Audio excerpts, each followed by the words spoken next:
throw your face on the ground. How do you do that? Like Just take it off. You just take it off? Like Nicolas Cage. Oh, yeah. Took with his John face Travolta in Face Off, yeah. off. Yeah. You just take it straight off. Just right off. Hey, I'm taking a page out of your playbook today, and I'm eating some freshly cooked bacon. Oh, my God. What'd you do? How'd you cook it? Did you bake it? Did you fry it? I laid down on a cookie sheet, laid down the parchment paper. Yeah. Spread them out flat. Yeah. Thin like paper. Yeah. 375. 375. Watch it. Nah. You gotta watch it by eye. How should be by eye? You're doing it all wrong. You got to go at least 400. No, man, that's how you burn them. That's how you. No, you just you get watch black char, dude. You don't want. No. See, no. Okay, let me tell you something here. First, what kind of grade bacon you're using? It depends on what I can afford at the time with the way of the state of this economy. you gotta get precious the black label. Okay, you gotta get the black label bacon. Johnny Walker black bacon. They make it. Maybe, but you got to get. There's just a black label, okay? I don't know who makes it. You got to get that stuff. You got to get that gourmet bacon. Only the finest of grease. Yes, you got to lay it out perfectly, and make sure you lay away from your body. Lay away. Picture it's like you got like a paper towel bed that you're just like laying it down, like gently on the pillow. You tucking them in.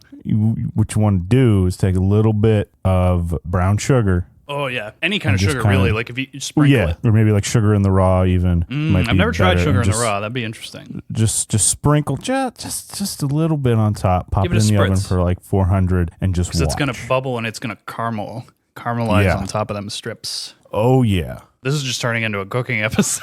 I love it. Maybe that'd be an interesting thing to do, like a cooking episode. Think of all the PrePro we would have to do for a cooking episode. A lot of planning. Like almost as if we thought it out in advance. Unlike this entire show, which we never once. No, we do and we don't.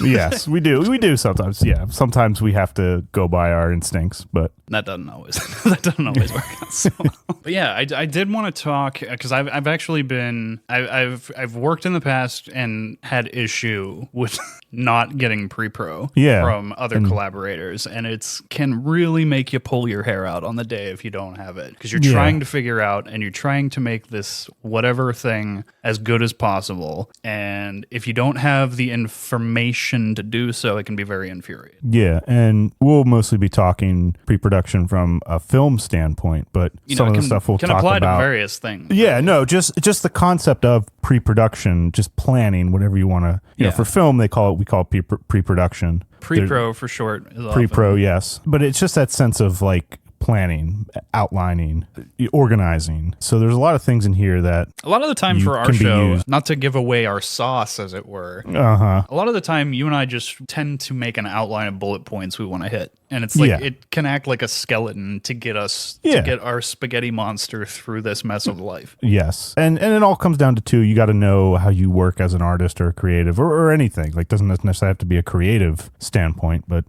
the more pre-production you do to anything, the easier the actual physical act, the production side will be. One of the arguments I often hear too is like, oh, that's going to hurt your ability to riff. No, it's not. Not at all. No. Actually, the more you plan, the more it's going to help your ability to riff and spin and change on the day. I would agree with that. It's that simple saying of measure twice, cut once. Exactly. Type deal.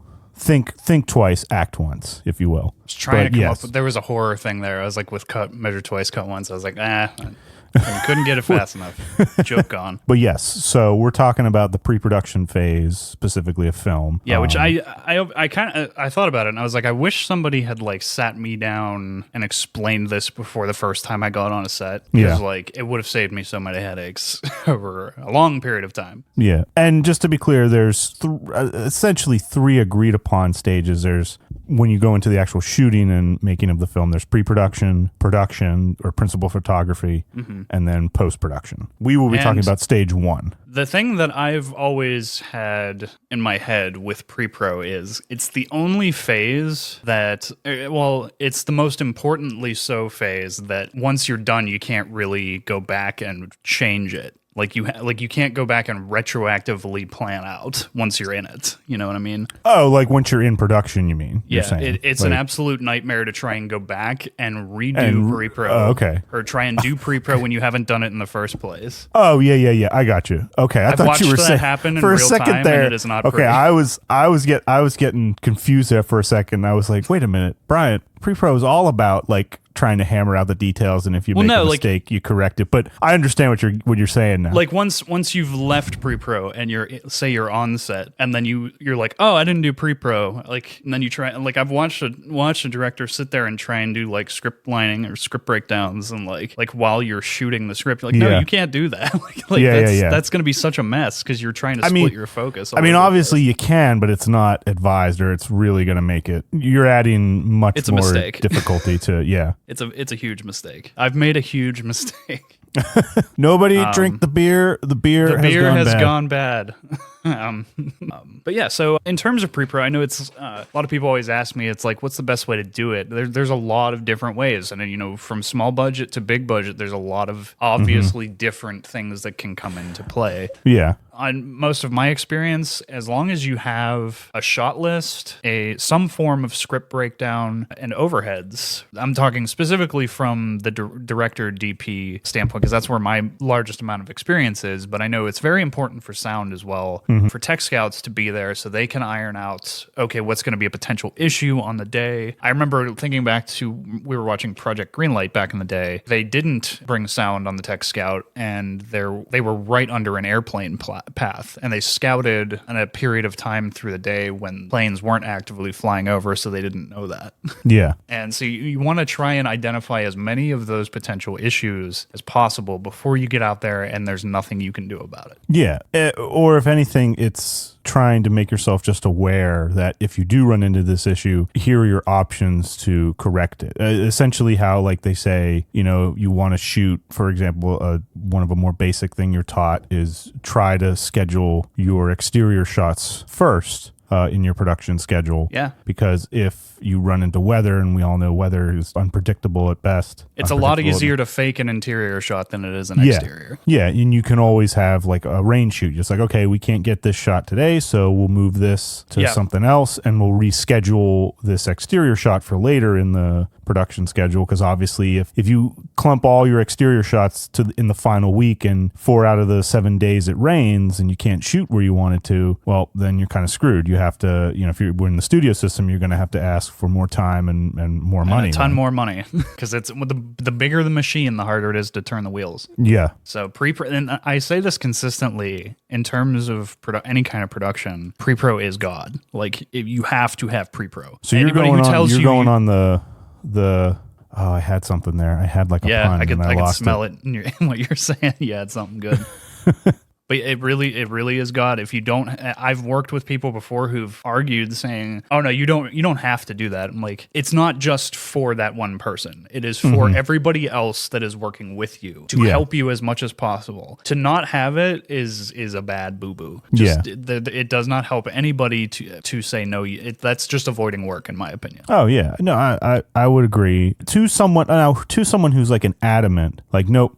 I don't need pre-production. Yeah, I guess, don't. It's not for you. It's for everybody else outside of your head. Yeah, exactly. Yes. Because I feel like that was going to be my argument there. Playing devil's advocate was, well, what if you find someone who can do it that way? It's like, great. We're not you. Like, not everyone can do that, and like, especially if you don't have like that long form, shorthand with somebody. If you're working with a new DP or a new director, or some like a new sound guy, like, there's gonna be like a lack of that shorthand that they're not gonna be able to read your mind and jump ahead of you. So they're gonna need that list of shots, that list of plan, what's coming next, so that you can be ahead of the curve without knowing this person to the end. Yeah, and where does, for you, at least in what you've seen, because you've been on more sets than I have, so you have a better grasp. Fair, on pre-pro. No, I mean, you have. But where does pre-pro start for you? So obviously before that comes the script, and I get a text being like, "Hey, I got a project in mind." I'm like, "All right, where's my script breakdown? Where's my shot list?" Before they even have finalized pages. Yeah. So I am the pre-pro insane person. So let's define these terms for people who have never seen it or known it. The shot list. What are we talking about here? So shot list is, from a director's standpoint, you want to have, you're looking at your script. Let's say, okay, your final draft, you finish the script, or even not even final draft. Like you're just coming up with for argument's sake, we'll just say that's it. That's the final draft. We've locked it. There will be only minor tweaks maybe into the dialogue if someone says something funnier the day of or whatever. But this is it. This is the script. You want to get literally like a bullet pointed list of every shot that you want to get in terms of coverage from a scene. And you want that for every scene in your script. You want to, and an ideal way the key to this is, just what shot angle you want, like say, is it a medium shot? Is it a wide shot? Even if like that's, it's more complicated than the simple terms we'll cover, just so your on-set people can get a rudimentary understanding where your head's at. Yeah. And a quick little sidebar there when you were saying like medium wide shot, just a quick crash course in like shot sizes. Shot language. Thank you. And correct me if I'm wrong here, it's been a bit, but pretty much anything full body in the actor or the character is considered a long shot, if you will, a wide shot. And then as anything from like the waist up is considered like a medium shot or medium. And then basically the closer you go in, it's, then you get to the close up, medium close up. Combine those terms appropriately as you move in and out. Master shots, wide, like a wide shot, like if you're just doing something. Every time I hear wide shot, I think of Bill Hader in Tropic Thunder. We're going to get this in a wide shot, right? Of course we're going to get it in a wide shot. Essentially, for me, I always understood it, just to simplify it, is the relation of your characters in the image, in the screen, in the frame, to how much of that frame they command. If it's their entire face, if it's just them, that's a close-up. If it's something of like in Lawrence of Arabia when he's crossing the desert and he's like kind of just this little ant in this vast landscape, that's like a wide shot. The thing is too, like these are very arguable they could be terms. Like it's not gonna. There's no like set playbook on this. Yeah, which is what makes it tricky. You kind of got to get into the head of the person you're working with, which is tricky, and that's why PrePro is so helpful. Because it gives you a better, like, it's not going to get you all the way there, but it's going to get you much closer to understanding where their head's at. Yeah. So for you, I'm sorry, go ahead. No, I was just going to say, and that brings me back to the numbering system. And like, that is what's helpful in organizing all of this. And it's a lot of the time like whenever you see like a second AC on behind the scenes footage, like slating, they'll be like 14B Alpha Baker, whatever. And then they flip it and clap. So that's coming from those numbers are coming from the pre-production materials. That's like identifying where in the pre-pro materials relating to the script, what shot is this? So when they're in editing, makes it super easy to identify and organize all of it. Well, yeah, and too, there's a lot of the pre-production that goes through to post-production too. Yeah, a lot of it channels right through the script supervisor as well. Like they're pretty much in charge of like keeping all of that straight like on the day, which is like, it can get I've seen a lot of script supervisors that are like losing their minds on set. So I really do empathize with them because they have a big responsibility to keep all of that straight. Well, and two, like continuity, I'm assuming comes into play on set at least. Oh, big time. Yeah, script supervisors really do have a big responsibility. They're in charge of a lot. Yeah. And for anyone, like, again, just continuity purposes are simply just, like if you're shooting a scene and I'm just from two different angles, making sure that, an action or clothing or props, anything is positioned and behaving the same way from one shot to another. Yeah. Like a typical example is like if you're doing like an action movie or something and someone has like a scar on their face or like, they just got punched. And they get punched and then the scar is on the other side.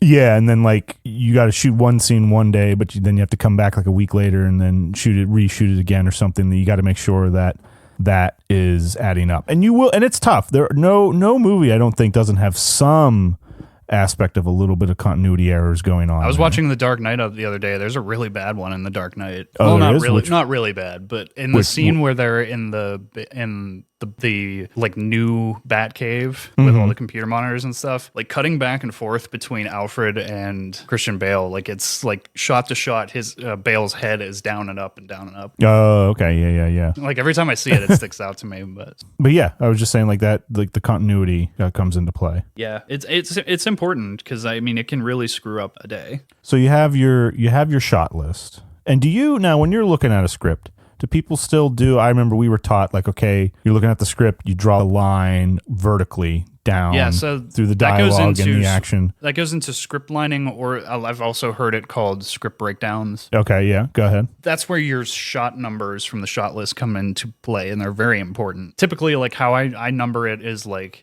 say you're in the 14th scene of a script, so it would be scene 14.1 or 2 or 3, and that's indicating shot 1 of scene 14. 14, yeah. And sometimes you'll have an alternate of that, so it could be like 14.1B or 14.1C. Yeah. If there's like an alternate version of that with either like, a different version of it for editing purposes. It can be a number of different things. But and now I've seen people sometimes too, they'll just go like 14A, 14B. Yeah, I've seen that as well. Common. But that's really up to the disposition of whoever did the pre-production. Yeah. You could arguably call it, I don't know, okay, shot alpha delta or whatever you want to call it, alpha shot. Doesn't matter as long as I've you seen know that and commonly everyone on else commercials. Knows. That's the key. This is almost like the PrePro is a way to, it's the communication you have to do beforehand so that, like you were saying, to limit the confusion that you're inevitably going to have. Yeah. To mitigate the confusion you're eventually going to have when you're on set. The big things are it allows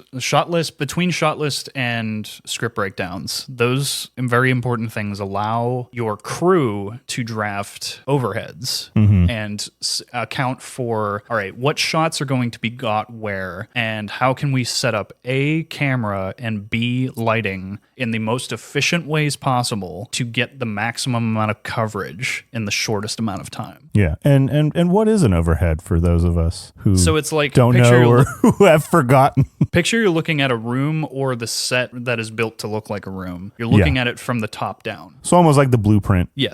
It's basically a blueprint, but you have positioned inside of this drawn out blueprint where each actor is going to sit, where their potential moves are, where the camera is going to sit, where its potential moves are, and where lighting is going to sit. And in rare but getting more and more common these days cases, where the lighting may move throughout the scene, which I've seen sets that do that more and more. We were talking to Cody on the Gaffer episode, and he was talking about how a lot of the times they'll have them rigged on high rise and they'll lift and lower for different things. So that's now a factor. But yeah, that's just to keep because that stuff can get very chaotic very quickly. Oh yeah. Or you can keep that organized, and with all those pre-pro materials, better off you're going to be. Well, yeah, and I was just saying, like, when you're on a set too, and you have like tons of equipment, tons of money in their price, how expensive they are, you certainly don't want to break them. Also, too, you also want to make sure that everyone's safe. Yeah, no one's tripping or anything like that. The bigger scale you get with that, the more money is in play, and the faster you can go with all this, the cheaper the day is going to be, the happier you're going to make your superiors, because the cheaper you can make the day, it's better for everybody. Yeah, big time. But also, that goes into play. I mean, money is a factor with everybody, and that goes big time into play with smaller budget stuff. I mean, a lot of most of the sets that I have been on have been very low budget, and you want to keep things as cheap as possible because that's going to stretch every dollar that you have to make the project as good as it possibly can be. Yeah, and it's not. There's nothing like, we're not touching on anything revolutionary in terms of the pre-production process. Like you think of it in other things in daily life or other organizations and professions. You gotta. If you're going to be doing a stage play or a musical, you have rehearsal, you practice, you learn your lines. If you're an athlete, you go and you practice. For football, you learn the plays. Baseball, you take time in the batting cages or run the drills. So there's nothing. This is essentially the practice for the film you're about to shoot, essentially, is trying to figure out what's going to work, what's not, what issues we're going to run into as we get onto it. But yeah, we were talking about script breakdowns, and as you draw with the line down the page, like you can most easily do this if you print out a copy of the script, go in with a pen. Then you can rescan it if you need to send it. And I don't know, but I'm sure you can find script breakdowns on the internet. Maybe we can attach scratch one. I think Final Draft will let you do this in it, but I'm not 100% sure. Just to give a better idea of what we're talking about. But if you're looking at a script. But like, yeah, you take I typically will take a printed out copy of the script and literally like draw brackets down center, left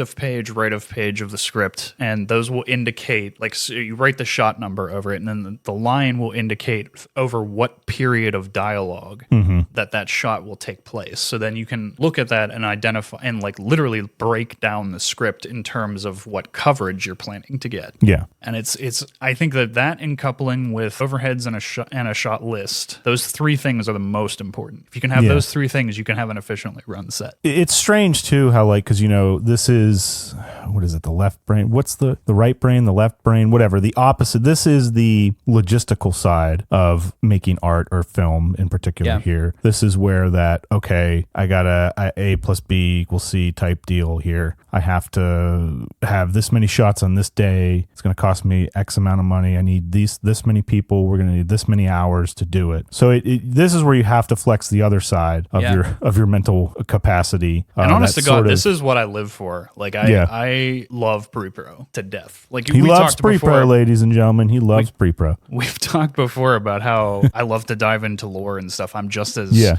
like my eyes light up just as much when I find out I get to do PrePro. It's almost like it's like Christmas morning. It's almost like the accounting side of the project. Not quite, but like you're dealing with the cerebral work here. It's like because I do get excited about like saving myself headaches. So if it is a project that I'm like working, it's like, oh, I can head these X amount of problems off right off the bat. I know exactly how to like. All I need is like a quick look at the location, be like, all right, I can do this, and just save. I'm like, I look at it as like I'm saving myself future headaches, and like how I get to kind of like think about how good the thing is going to end up looking. So it's like I'm also like hyping myself up and getting excited. Gotcha. But yeah, I think that everybody should take a note from pre-production if you plan on getting into a creative project, because I think it's so important. The other big thing, and this gets into some bigger scale productions, because it's not always the case that this is an achievable thing, especially like in lower budget stuff when you're getting a location on a favor or someone's goodwill, and it's like not a place that you could ordinarily just walk into. But a tech scout is very important. A buddy of mine works in locations for stuff in Cleveland, and he has a blast. He sends me some stuff here and there, and he gets to like go in and like he will break down the location for like all these different logistical things for sound, light. I know he goes out and runs the Helios app. Have you heard of this? I have heard of it. You've told me about it before, but I'm not versed in it at all. Yeah, so like there's all different kinds of things now. I still like Helios, but it's an app that will show you the course of like good gaffers, good DPs like can know that off the top of their head. I often can see it, but I like to have it reassured in my head that I have it right. You can see where the course of the sun is going to occur through the day. So then you can basically plot out where and how light is going to hit through a location and through the windows, like specifically daylight. If you can check a location for both day and night, because then you can see like how street lamps are going to hit, how other properties light is going to hit and stream. The better you can interpret all that and understand what you're working with, the basic canvas that you're working with in terms of a location, the better off you're going to be, because then the fewer variables are going to be thrown at you out of left field. But yeah, Helios app is a great thing to have in your arsenal, because it's literally, you can keep it on your phone, just check the plotting of the sun through the day. Now that'll change over the time through the months, but like as long as you're checking a location in relative succession to when you're going to be shooting. And is that app, does that have a big learning curve, or is it pretty? It's pretty easy. Easy to use. Yeah, it's such a great tool. I saved my butt so many times in just checking a location, being like, all right, then I can confidently predict how the sun is going to react to a location, and like as long as like weather isn't a factor, I know exactly what I'm working with and how something's going to look. Yeah, and how I can augment my artificial lighting to supplement or detract from that, and what the ball game is I'm working. Another big thing that you want to look for when you're on a tech scout, I mean, it's getting more and more common now that they're more and more affordable, is drone work. If you're flying a drone, you have to know what the wind conditions are going to be, and that goes into checking the weather, knowing like ahead of time like what your weather conditions are going to be, because if it's going to be a particularly windy, stormy, whatever kind of day, you got to account and know for that you either can't or are going to have a tough time with using a drone, or it's going to affect your lighting. There's all kinds of factors that the weather can get in the way of. Yeah.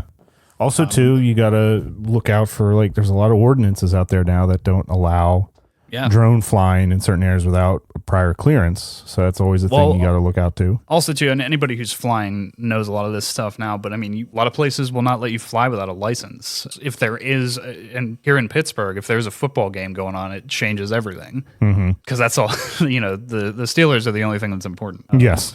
But yeah, in most cases, you have to have an FAA license now to fly. So, which I have now, where does that come in? Like, how do you even attain that? You can there's a test you can pay to take and have it. It's a little piece of paper. Yeah. It's doable, but you do have to study for it and know what you get. Like I said, anybody who's getting into that and has some experience flying knows what they're getting into with that anyway. So yeah, like we said before, it's important for sound as well. The potential for setups, how lighting, how your camera, and how sound are going to rig are all things you want to look out for in a Tech Scout. How there's all kinds of different things like the pressure rigs and stuff, those long pipes that can extend. Like anywhere you can squeeze those in, and on a tight like low budget set, those things are huge in like saving yourself time because you can rig up a bunch of lights, boom, in the ceiling. You're not having to drill into the ceiling. You're not having like. And it's like, can something like that work? You want to jot as much of that stuff down as possible because that's all going to be so important to all these different crews. Yeah. And the more that, on top of all of that, the more these crews can like communicate with each other, know how to not get in each other's way on the day. Like, well, yeah, and two, you think, and not just from like a script breakdown point, not just from a lighting in the camera and the shot setup, but you're also looking at what you need prop wise, special effects, visual effects. Yeah, the actors, visual effects too, like the wardrobe, stuff like that. I've worked sets before where they'll run in with the mirror ball. They'll go in and record those, just have all that information. They're already ready to go. Yeah. Also, like you want to look at when you're doing a Tech Scout, if you can look out for spots for hair and makeup to set up where they can fit into the equation. It's another one I always tend to forget too, but it's a big one is hair and makeup. Like sometimes that can take hours depending on what you're doing. Yeah. You have to allot time for that. Once your actors are getting called to set, they're on the clock in the makeup chair. So, you got to account for that. And, you also have to account for where, like we were saying on the Tech Scout, like where are they going to set up? They have to have a spot. And, cast a lot of time with costume changes. They have to have a place to be able to change privately that they're away from everybody, and that's not always an easy thing to do with remote locations. Sometimes you have to bring in trailers and give them a place to do that. So those are all factors. I remember I was working a feature and we had hair and makeup literally floating around the set because we were shooting out the entire house. So they never had a permanent setup. They constantly had to be moving around. So we realized we didn't have a good plan for that, and that was one of the things we went back. We're like, we should have had an exterior spot for them. Well, and then you tend to have your staging areas, you have your actual set. Yeah, like you got to know where your equipment's gonna go. Yeah, the crew can access it, then be out of the way. Also, too, where you're gonna shoot, you got to know where can we park. Are we allowed to park there? How far is parking from the actual set itself? And do we have to lug the equipment like uphill or something? Well, also like company moves. If you're planning on shooting out multiple locations in a day, like you have to allot time for being able to load equipment, move, set back up, like get going. Like it's all that stuff takes time, and you have to account for it. And also potential issues. As soon as you do a company move, you have to like, oh, my DP got pulled over and got a ticket. Like. That's your time. Like stuff like that happens. Like, I remember back in college during our P3 shoot, we were driving out into like the middle of the state, eastwise. Yeah. And I ended up the tire in my car ended up just busting. Wait, what shoot was this? I think I might have actually been on this. Or at least you told me the story so well. Yeah, that was on the Shepherd and the Bodock shoot. Okay, yeah. We were driving out, I think to Derry, PA or something. Yeah. And I can't remember where exactly I got, but yeah, like the whole tire just went. Dang. Yeah, so we were able to make it work. Someone had to come back, pick up who was super important and go. And then I stayed and waited for AAA to come. Yeah. And then, everybody's waiting on you and you're already stressed out about the car. Yep. Not fun. But yeah, in addition to all that, like Tech Scouts are a big deal. Like there's a ton of information to pull from that. It can often, be a very daunting task. People who have that together and straightened out, I respect the hell out of them because there's so many different factors to like look out for. And if you just were to like sum up a Tech Scout and like their main job is what? just to assess a location for its factors and potential issues on a shoot day. Okay. And that's a tall order to try and understand all that. That's not to trivialize it. That's just to sort of simplify put it what in a the job of is. Explainability. Yeah, it's tough work, and guys who do that regularly, that's, I give them a lot of credit. It's tough. In addition to, we've talked, shot lists, we've talked script breakdowns. We haven't talked storyboards. Yeah, let's talk storyboards. Storyboards are tough because not everybody can draw. No, I cannot draw to save my life. A lot of the time I've gotten storyboards that are stick figures. Like I think about Not Another Teen Movie where Chris Evans walks up and she's painting it, but it's stick figures, and he holds the serious face. You've captured your eyes or something. You have the same eyes or something. You have like your mother's eyes. You have your mother's eyes. Yes, that's it. I think about that scene every time I get the stick figure. But yeah, like we were talking with the Titanic episode about how Cameron just has an amazing artistic ability. Yeah. And like if you have a director who can like fully like show you their intended composition, that really is worth its weight in gold. Yeah. And by that same token, for more robust shoots that have the ability to do it, it's a tough thing. I've seen it on a couple small budget things, but like very rarely. You can get pre-visualization, which is like basically a like low quality rendering of like how a shot will look in CG. But it's what the point of it is to like, if it's a complex dynamic, like say it's like a long stretch oneer, like where the camera doesn't cut and they're like covering a lot of ground, let's say a steady cam, just like you can express to like the crews like how this needs to navigate and like what needs to be out of the way, how things are going to be lit. Like there's like a lot of crazy complex factors that a storyboard isn't going to convey. Previs can be like a big deal. Yeah, I'd say one thing that the previs gets or helps show better than a drawn storyboard is that sense of motion, that movement that you're going to get. Like if you do a whip pan in the shot, and all that is literally just the camera, it's on a tripod, and you just literally turn it real quick to like the right or all the way around, whatever. But you do like a tilt. Or if you're on like a CGI hybridized production, like say Avatar, Marvel, what have you, where you can't literally see what's going on, previs becomes like almost imperative. Yeah. I've seen some things with like the volume stage too. Like that stuff gets all so complicated that it can be very helpful to like explain what the hell's going on to like the rest of the crews and the cast. Like that stuff can be very important. But like storyboards, like I've seen like people have all kinds of like hip books and stuff that they can just pull out and draw them really quickly. Because like, as shots can change. You have to be ready to be able to spin on a dime, as it were. And there's all kinds of helpful tools out there for like people who like, I know the Academy actually has like their brand of storyboard pages, and it's like a nice little thing that sits on the desk, and you can like just sketch them out really quick, and then like the idea is that you can just like paste them into the full book of storyboards. And so like you can draw them out in like a handful and then like put them in whatever order into the book as you need. So there's a lot of cool tools like that. And if you can't draw like me, stick figures.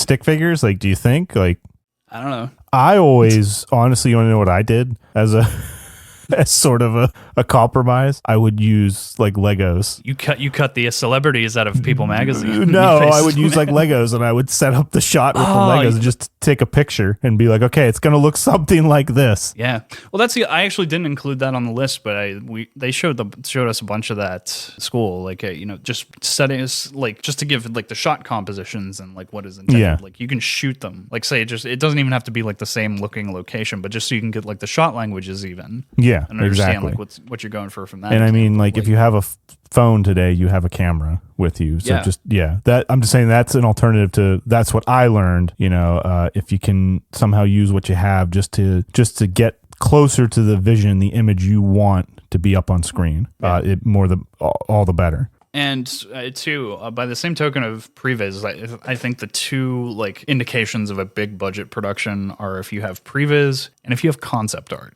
If you have concept art, you know that a production is pretty incredibly robust. Yeah, and not everyone can have concept art because there isn't, you don't have the ability to pay for it, like smaller productions, short films. Concept artists are they earn their money. They put in some hard work. But I was thinking about it. Like we've actually sidebar. I was thinking we could do a whole episode just on concept. Oh yeah, you could. Yeah, absolutely. I was actually thinking of guesting in my friend Jordan for that. Okay, because he's trying to become a concept. Hey, all right. But neither here nor there. Concept art I literally own books full of concept art just for the sake of trying to own books make is myself an understatement.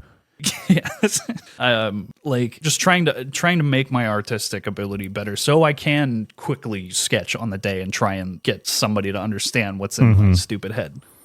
Yeah, and that's what's tough too is, what you see in your head, you see it. You've got it. But then explaining that to somebody else, translating that to someone else can be not as easy as it sounds. Which is essential. Like that's all of PrePro, honestly, for me, is like just getting what's in the head of the person making the project into the articulate ability of the crew. Yeah, and here's a funny little concept from just like novel writing. If you're writing like a story, it's called like the pyramid of abstraction. You have more abstract terms up at the top of the pyramid, so things like love or war, things that aren't as concrete. If you have like a concrete thing, it's something that you can point to, like a lamp, a desk, a chair. However, one thing to keep in mind too is that going with that whole like translation of getting your vision out to someone else so that they can make it happen is if you say the example that they give in the pyramid of abstraction is a dog. So if I say, think of a dog, guarantee you and I are probably going to think of two different dogs. Yeah. And it's going to be vastly different. So if you want to make that even more concrete, make that vision better, you got to say a black German Shepherd. Chihuahua mix. Yeah, Chihuahua mix with half a tail or something. I don't know. Now you're getting now you're both kind of looking at the same image. Yeah. So that's just something to keep in mind that I love that comes more from the novel writing world. But two, you can do it in film with making sure that what you're explaining is as concrete as you can make it so that everyone knows what the shot is going to be that day. Yeah. And it makes everything as easy as possible is the key there. Yeah. So that you're not spending time on the day arguing and trying to figure out what's going on. Yeah.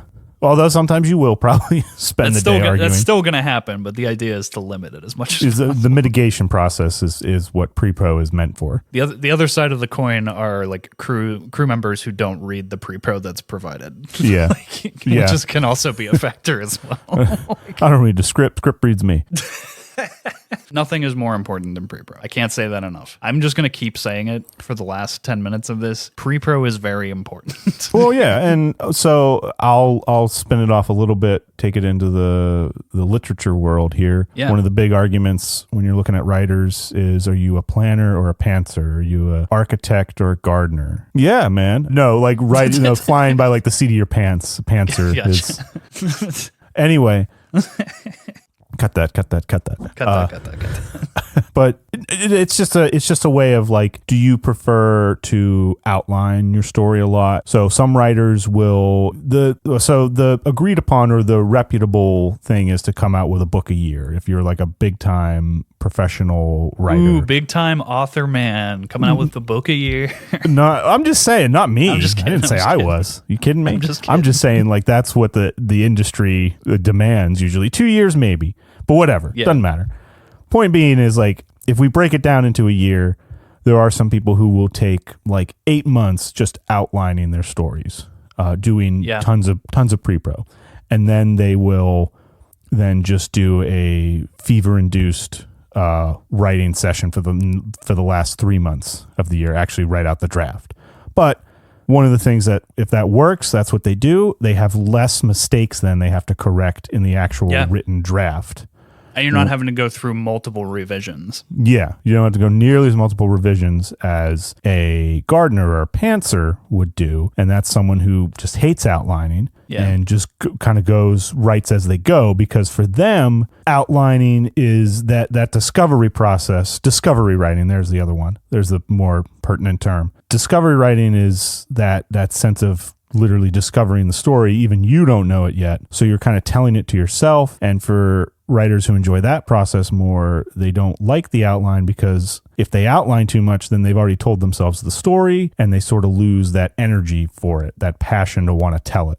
So that's one thing you have to learn is like where you fall. But I fall on the side of outlining more and that pre-pro production and knowing what scene I'm going to have, what characters are in the scene. I need to accomplish A, B, and C in this scene. So for me then, when I get to that, when it's time to write, I don't have to worry about the big broad strokes of what's going to happen in the story. It's just, all right, character A needs to kill character B, whatever, in this scene. And they need to do it in a way that ties back to the theme. We'll just say that. A way that's undetectable by the cops. Yeah, undetectable. But then, like, okay, I don't have to worry about what the characters want, what the conflict of the scene is. All that's been done for me. Now I can focus on making the scene great and focusing on how I'm going to tell it, what words, the sentence structure, the grammar, the paragraph breaks. I can work on the smaller details now rather than those bigger broad strokes from before. Because if you're trying to do that all at once, at least for me, I don't have the mental capacity to sift through all that at once.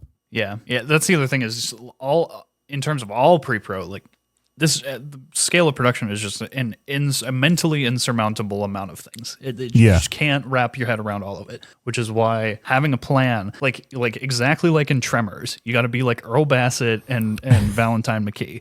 You got to have a plan. That's partly why I love that movie, because planning is the central theme. But yeah, pre-pro is God, and I can't say that enough. You have to have a plan going into anything, and something that's as massive a scale, and even the smallest film production is a lot. Like even if it's just a few pages, it's a lot to wrap your head around, and the more you can have a structured plan for how you are intending to attack it, the better a chance you have at achieving that said idea. Yeah, no, agreed. Yeah, the one thing I would say is that nothing just happens. Like happy accidents can happen, but it's better to just assume that nothing is going to happen by accident, and if you didn't come up with a plan for it, it isn't going to happen. That's a safe assumption for pre-pro, I would say. Yeah.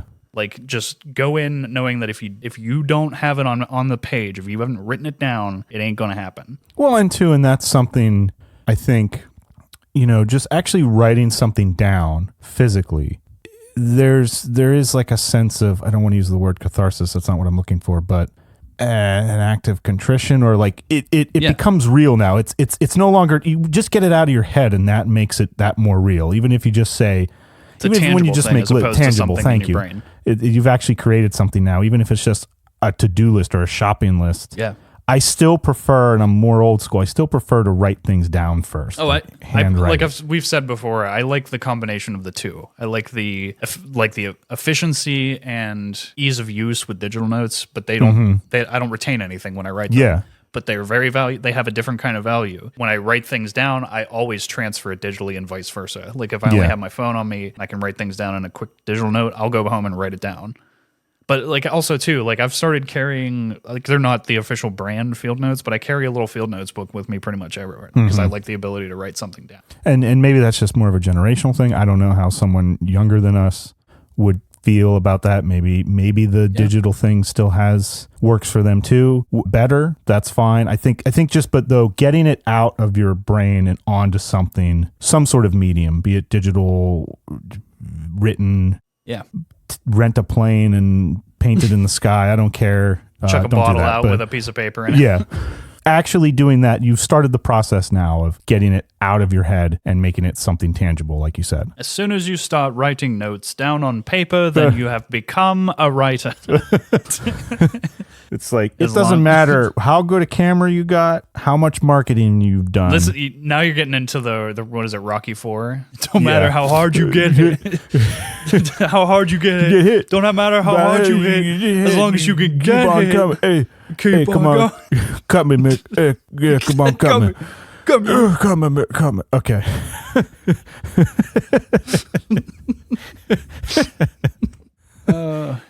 Yeah, have a plan. Earl Bassett, go in with a plan, and you will come out the better for it. If you go in with a structured plan and know what you want, I guarantee your film will come out with some kind of value. Yeah. As long as you can get it. Hey, come on. Cut me, Mick. Hey, yeah, come on, cut me.